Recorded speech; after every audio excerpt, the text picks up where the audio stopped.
అందరికీ నమస్తే. నిరుద్యోగుల పట్ల కాంగ్రెస్ ప్రభుత్వంలో ఉన్న వాళ్ళు ఎట్లా వ్యవహరిస్తున్నారని మనం చెప్పాల్సిన అవసరం లేదు. ప్రత్యక్షంగా ఒక నిరుద్యోగి ఉంది. తర్వాత ఎవరేం మాట్లాడినా విందాం. చెప్పండి, నేను బీఆర్ఎస్ గవర్నమెంట్ ఉన్నప్పుడు కూడా మాకు సంబంధించిన జాబ్ నోటిఫికేషన్స్ ఇంకా దానికి టీఎస్పీఎస్సీకి సంబంధించిన ఇష్యూస్ మీద మేము కంటిన్యూస్ గా ఫైట్ చేస్తూనే వచ్చినాం. గత బీఆర్ఎస్ గవర్నమెంట్ ఉన్నప్పుడు కూడా మేము ఫైట్ చేసినాం, ఇప్పుడు కూడా ఫైట్ చేసినాం. బీఆర్ఎస్ గవర్నమెంట్ ఉన్నప్పుడు మేము కాంగ్రెస్ ని అప్రోచ్ అయినాం. మరి అప్పుడు కాంగ్రెస్ ని అప్రోచ్ అయినందుకు నేను కాంగ్రెస్ కి పెయిడ్ ఆర్టిస్ట్ అవుతానా? కాంగ్రెస్ వాళ్ళు నన్ను అప్పుడు కొని ఉన్నారా? అప్పుడు లేనిది ఇప్పుడు నేను బీఆర్ఎస్ కి పెయిడ్ ఆర్టిస్ట్ ఎట్లా అవుతాను? అవును, మేము కాంగ్రెస్ పార్టీ దగ్గర మా సమస్యని పెట్టదలుచుకున్నాం. బిఫోర్ ఎలక్షన్స్ పెట్టినాం. సేమ్ టైమ్ బీఆర్ఎస్ దగ్గర కూడా పెట్టదలుచుకున్నాం. బీఆర్ఎస్ దగ్గర కూడా వెళ్ళి మేము మా ప్రాబ్లమ్స్ ఇవి, మీ వల్ల మేము పడిన బాధలు ఇవి, మాకు మీరు వస్తే చేసే సొల్యూషన్స్ ఏంటి అని అడగడం. అట్లా అడగడం ఎంతవరకు తప్పు? నేను బీయింగ్ ఎ పర్సన్ ఒక పార్టీకి సంబంధించి ఒక పార్టీని ఎంచుకోవాలా లేదా అన్నది నా choice. At the same time నేను న్యూట్రల్ ఉండాలనుకోవడం కూడా నా చాయిస్. ఇప్పుడు మీరు అందరూ అంటున్నారు కదా నేను బీఆర్ఎస్ పెయిడ్ ఆర్టిస్ట్ అని చెప్పి. ఏ ఒక్కడైనా ఈ రోజు నన్ను ప్రూవ్ చేయగలరా నేను బీఆర్ఎస్ పెయిడ్ ఆర్టిస్ట్ అని? నేను ఎక్కడైనా బీఆర్ఎస్ కండువా కప్పుకొని ఉన్నానా? ఏ ఒక్క చోటనైనా నేను బీఆర్ఎస్ కి ఓట్ వేయండి అని చెప్పిన దాన్ని ఏ ఒక్కటైనా బయట పెట్టండి. ఈ రోజు బయట పెట్టి మాట్లాడండి. బయట పెట్టకుండా ఒక ఆడబిడ్డని పట్టుకొని అడ్డగోలుగా ట్విట్టర్ లో, ఫేస్బుక్ లో, ఇన్స్టాగ్రామ్ లో ఎక్కడంటే అక్కడ ట్రోల్స్ చేస్తున్నారు. ఇది ఎంతవరకు సమంజసం అని నేను అడుగుతున్నా. ఎందుకు ట్రోల్ చేస్తున్నారు అంటే ఇప్పుడు మేము క్వశ్చన్ చేసేది కాంగ్రెస్ గవర్నమెంట్ నిరుద్యోగులకు ఇచ్చిన హామీలనే కదా క్వశ్చన్ చేసేది. దాన్ని మేము క్వశ్చన్ చేస్తే మమ్మల్ని ఇంత టార్చర్ చేస్తారా మీరు? మీకు రైట్స్ ఎవరు ఇచ్చిండ్రు? ఒక పర్సన్ ని టార్చర్ చేయాల్సిన రైట్స్ ఎవరు ఇచ్చిండ్రు? తీన్మార్ మల్లన్న అంటాడు శంకిని అని మాట్లాడుతున్నావు. తీన్మార్ మల్లన్న ఏ రకంగా శంకినిగా కనిపిస్తున్నానండి? రైట్, ఆ ఆడియో మనం కూడా విందాం. ఆమె స్వయంగా మాట్లాడింది కదా. సారు నిరుద్యోగులను ఏమన్నారు, ఆయనకు ఒక మహిళ మీద లేకపోతే మహిళల మీద ఆయనకున్న అభిప్రాయం ఏంది ఒకసారి వినండి. ఎలక్షన్స్ ముందు ఏం జరిగింది ఆ వీడియో చూపిస్తే కాపీరైట్ కిందకి వస్తే చూపించాను. ఆడియో వినిపిస్తే మీకు. ముందేమన్నాడు, తర్వాత ఏమన్నాడు వీలే పోయింది. ఈ సింధూరెడ్డి అనేది ఈమె ఎలక్షన్స్ ముందు కాంగ్రెస్ సపోర్ట్ కానీ కాదు, కాంగ్రెస్ వాళ్ళ దగ్గర పోయి బాధలు చెప్పాను. అసలు ఈమెను ఎందుకు టార్గెట్ చేసింది కాంగ్రెస్? ఇప్పుడు ఉన్న Congress government, Congress social media, Revanth Reddy గారి పర్సనల్ సోషల్ మీడియా మొత్తం కూడా ఒకరిద్దరు విద్యార్థులను టార్గెట్ చేసిండ్రు. దానిలో ఈ అమ్మాయి ఎందుకు టార్గెట్ చేసిండ్రు చెప్తా. అంతకన్నా ముందు సారు పెద్ద మనిషి అయ్యండి కదా మొన్ననే, తీన్మార్ మల్లన్న సారు. ఆ సారు ఏమన్నాడు వినండి.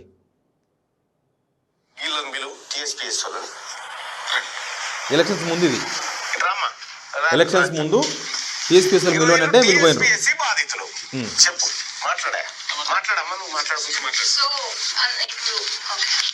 ఈ గ్రూప్ 1 జడ్జిమెంట్ వచ్చింది కదండి, సింగిల్ ఈ డ్రామా ఆ శంకిని ఎట్లా గుర్తుంది చూడాలి. తర్వాత ఇప్పుడు ఇయ్యాల అవతలేదు ఒక ఆయన తందన బ్యాచ్ ఉంటుంది కదా, ఆయన శంకిని అంటే మేము ఆగుతలేదంట. మీ చెల్లెళ్ళను మీ అక్కలను అట్లా అంటారా మీరు? ఆగుతలేదని శంకిని అని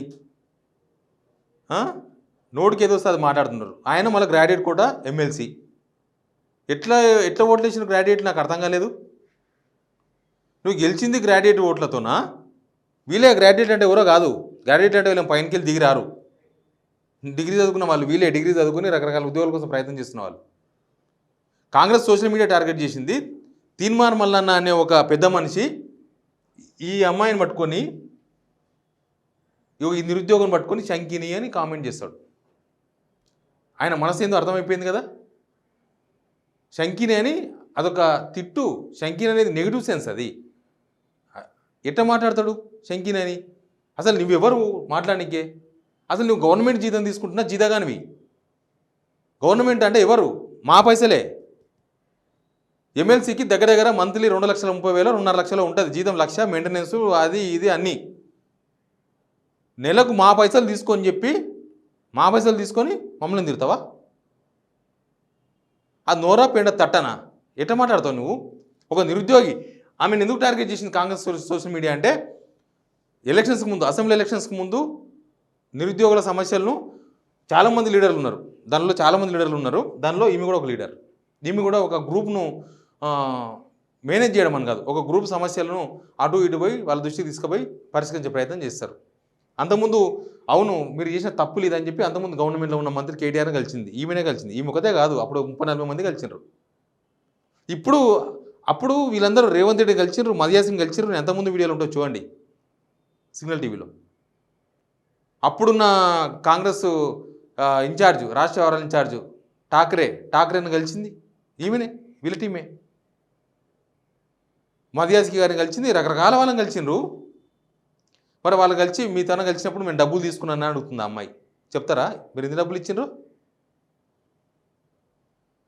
దీన్ని మహిళలను అవమానించడం మీ ఎమ్మెల్సీ కాంగ్రెస్ పార్టీ ఇజ్జత్ పోతుంది. కాంగ్రెస్ పార్టీ ఎమ్మెల్సీ కదా తిన్మర్ మల్లన్న ఆయన మొన్నటిదాకా అంటే కార్యకర్తను ఆయన ఏం చెప్పుకున్నాడో ఆయనకి తెలియదు. ఇప్పుడు ఆయన తిన్మర్ మల్లన్న కాంగ్రెస్ ఎమ్మెల్సీ కదా, ఆయన మహిళలను అవమానించిండు. ఈమె ఒక్కదాని కాదు, ఆయనకు కాంగ్రెస్ పార్టీ వ్యూ అది. శంకిని అంటే రాక్షసి, వాళ్ళ సమస్యలు మాట్లాడితే వాళ్ళు ధర్నాలు చేస్తే రాక్షసిలాగా కనిపించిందని ఆయన మీకు. వాళ్ళ సమస్యలు ఇననీకి చాదా కాదు మీకు, మిమ్మల్ని రాక్షసులు అనొద్దా? శంకిని అన్న ఒక పెద్ద మనిషిని రాక్షసుడు అనొద్దా? ఎందుకు రాక్షసుడు కాదు? ఎలక్షన్స్కి ముందు అందరూ నయీం అని పిలిచారు కదా, నువ్వు రాక్షసుడు ఎందుకు కావు? నాలుగే జాగ్రత్త పెట్టుకొని మాట్లాడాలి ఎవరితోనైనా సరే. మీ ఇంట్లో వాళ్ళని అడుగు, శంకిని అనొచ్చా లేడీస్ను? కరెక్టేనా? అది పద్ధతేనా, సంస్కారమేనా అని అడుగు. ఇంట్లో వాళ్ళని అడుగు, చెప్తారు. శంకిని అని అనొచ్చా ఒక మహిళను? ఏం సంబంధం నీకు ఒక మహిళను మాట్లాడనీకి? నీకు ప్రజల మీద ఇదే అభిప్రాయం అంటే ఎవడైనా ప్రభుత్వాన్ని ఏదైనా అడిగితే నువ్వు ఇట్లా తిరుగుతావు, శంకిని అని తిరుగుతావు, రేపు నాడు ఇంకో తిరుగు తిరుగుతావు, ఇదే కదా? ఏమనుకుంటుంది కాంగ్రెస్ గవర్నమెంటు? మహిళలను అవమానించే తీరుగా ఒక ఎమ్మెల్సీ మాట్లాడితే ఇప్పటిదాకా ఎందుకు కాంగ్రెస్ నుంచి రెస్పాన్స్ లేదు?